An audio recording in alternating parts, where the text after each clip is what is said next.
Hi, we're Bill and Melisa Sackridge, and we started researching retiring overseas probably 2 or 3 years ago, and Panama kind of floated to the top of our list.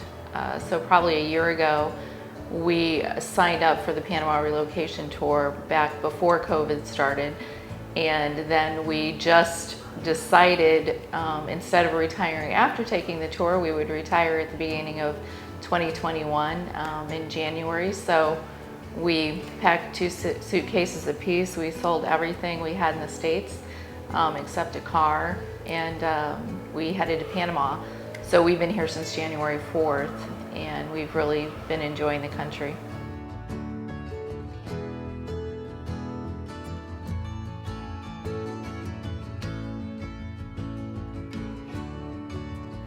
We ended up taking our tour as we had originally scheduled, March 5th through 12th. And so since we were already here, we met up in the city, spoke to the attorney there, and then our tour began across the country. So we are in Coronado, the Coronado area right now. So the tour came through here and just passed here. And then of course, you know, it's 7 days and we ended up in the Boquete area the last few days. So the thing I would say that was most valuable about the tour was all of the information that was provided, as well as just being able to see these different areas and destinations that we hadn't seen since we got here. Initially, we were in a kind of a lockdown. So it was really around the time that the tour started that restaurants started opening up, and that we really, the second half of this trip, got to start to travel and see some things, and we met some just awesome people. So yeah, it was kind of neat. What I noticed is we met people like, well, obviously we saw people that we had seen their videos of after they moved to Panama. Yes. So now we're celebrities too. But it was neat that everybody knew everybody. It was just a weird feeling because it's like every stop we made, the people that we talked to had mutual friends that were from here in the Coronado area, so that really surprised us. Yes. And it's just like the same names kept coming up, and so it's, even though it's a country of whatever 4 million people, it's like the expats all sort of know each other, and they're very, very helpful. Very helpful, yes. Yeah. So we met some fantastic people. And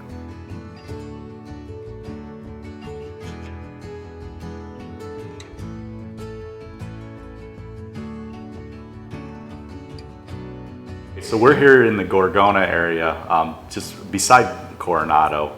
That's actually where we started when we came in January, and after the tour, we just think that this is where we want to be. We like being an hour and a half from the city. Boquete is beautiful, Bocas is beautiful, the whole country's beautiful, but for us, it's just, the beach is good, El Valle is close. yeah, we kind of get a mix of mountains and beach here, and that's really nice. We enjoy hiking, and so we can do those things. There's tons of activities to do around here, so we're always busy, and we've just really enjoyed this area, made a lot of great friends, and managed to keep ourselves active and, you know, busy all the time, so we like that.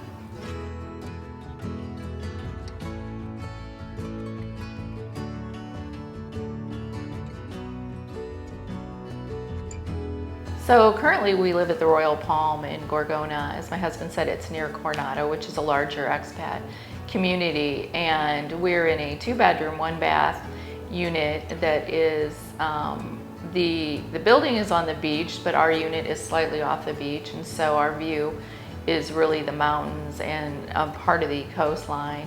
And so for kind of what your money gets you, this unit's $1,100. We also pay additional for electric, and that's kind of the going rate for this unit at this time.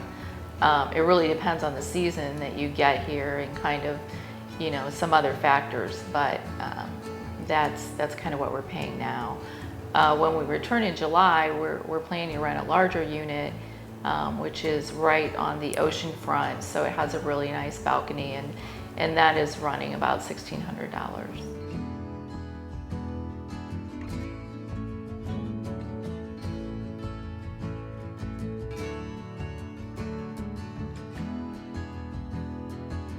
So I do track our expenses, and compared to the last place we lived was in Denver, Colorado. So it's a fairly expensive area of the U.S.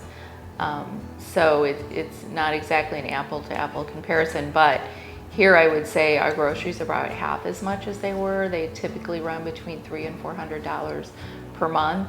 There are plenty of shopping areas here in the Coronado area. There are 4 different what I would call grocery stores. So we've not struggled to try to find anything. There's very few things that we're unable to find here. There are shopping centers, do-it centers. There's a mall that's very close by that I've taken a trip to with some other women. So very easy to get whatever you need in this area. In terms of eating out, we really just started that because of the lockdown. The restaurants were closed. So we have come up with some favorite places to eat. And Picasso is the big expat hangout in Yeah. Coronado. So we've been there several times, and with other groups of people, that live with us.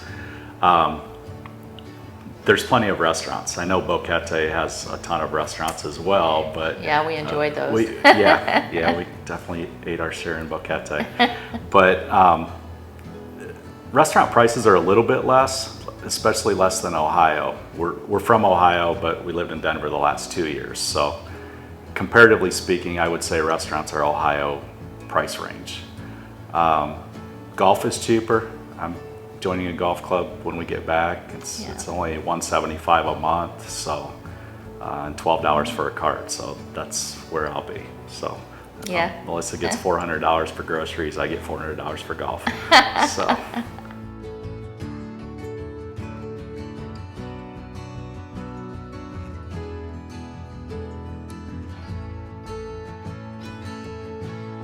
So everyone always asks about healthcare, and really healthcare was a huge driver for us to retire outside the U.S. We were looking for a country that offered affordable, quality healthcare because we're only 55, so we don't qualify for U.S. Medicare for 10 years, and we were looking at very steep premiums. So what we're on now is an international plan, which for the 2 of us costs $187 per month. That's $1 million of coverage anywhere in the world outside the United States. So to go back to the United States, I just took out a travel policy, which is another catastrophic plan through the same insurer, which will insure us for the 3 months we're in the US. So right now that's how we're working healthcare. We have had to go to a doctor here. We are paying cash as we go because appointments at a doctor are $15. We've had to have a few medications. Bill's had an ear infection. I had some vertigo, which I get from time to time. So we have used the healthcare system. It's been great. The doctor talks to us all the time via email. You can just stop into the office. Bill had to stop in yesterday to get some more medication for his ear infection. So, we're really happy with the healthcare. Being close to the city, there's obviously a Johns Hopkins hospital in Panama City. There, any kind of specialist that you could possibly need to see, that's all available here as well, but at a fraction of the cost.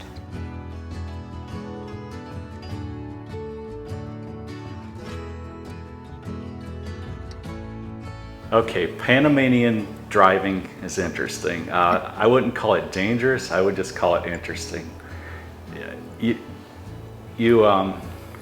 Sometimes you have stop signs, other times you don't, but it's pretty obvious when you should stop.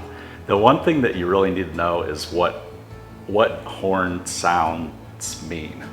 So usually a beep beep is friendly, and it means we're gonna let you pass, we're gonna let you walk, you're good. A beep is up in the air. It's like, might be your turn, might be their turn, you never know. I mean, but beep beep is good, so I do know that. As far as safety goes, the U.S. has its problems. Panama, we don't feel unsafe anywhere we go. Obviously there's areas of Panama that you don't want to go to. There's areas of the U.S. that you definitely don't want to go to. Yeah. But we just came from Denver, like Melissa said earlier, and I don't go to the grocery store worrying about somebody with a gun, so that's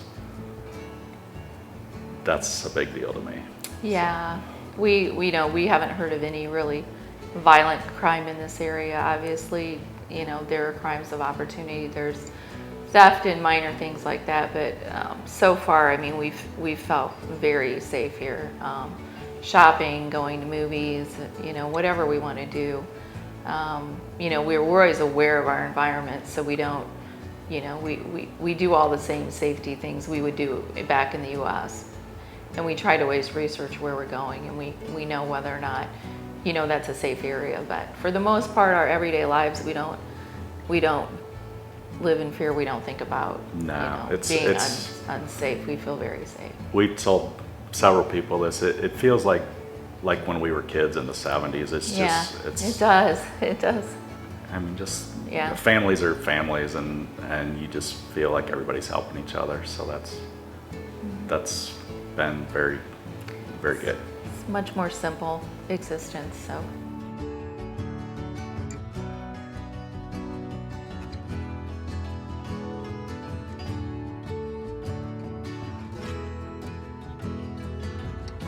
One of the things we've taken up since we got here that's kind of growing in popularity here is pickleball. So there's a court here at our the compound, the condo association we live in, and there's a public court right down the street. So we kind of started out here, and then we met some other people who were playing pickleball, and now we kind of go to the public court. We've started to go more often. We definitely plan to spend a lot of time playing pickleball. So there's probably anywhere from 10 to 20, 25 people that show up a day, and it's just it's a good time, and it's a great way to meet people. And it's actually it's expats and it's some locals too, so that's neat. Yeah, there are some local Panamanian boys that are pretty good, and they're really good and they're fast because they're young. So, true. But we've had a great time doing that, and my husband said he likes to golf, so he's probably going to join a golf course when we get kind of settled here. But those are the kind of things we stay busy with. There's a gym here. There are several pools. So, our philosophy is all morning we try to wear ourselves out, and then I siesta in the afternoon, and we just rest in the afternoon, and a lot of times in the evenings we go out with friends and do stuff. So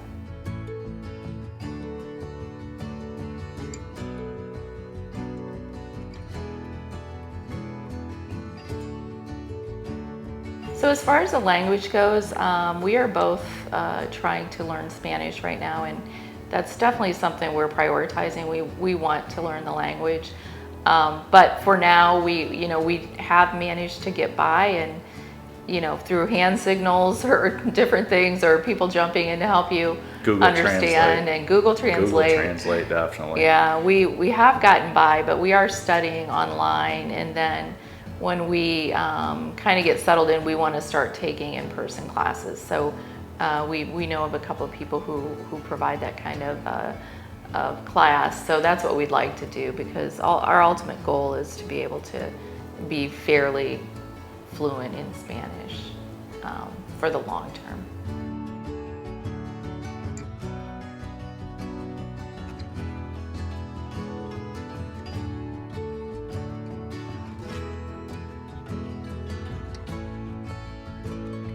Yeah, before coming here, we started researching retiring abroad, probably for a couple of years before we moved.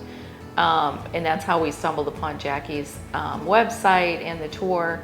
And so in addition to, signing up for the tour, we started calling in on her weekly calls. And that provided a wealth of information to us, information that's also available through the tour. But I think it allowed us to ask questions. I also knew a couple people who had retired here, and they were provided some great information. So that's kind of how Panama ended up floating to the top of our list of places we wanted to visit as potential retirement locations. And I think it met a lot of our big priorities, which was, excellent affordable health care, safety, the affordability of living here, the weather, because you can find any kind of weather except snow.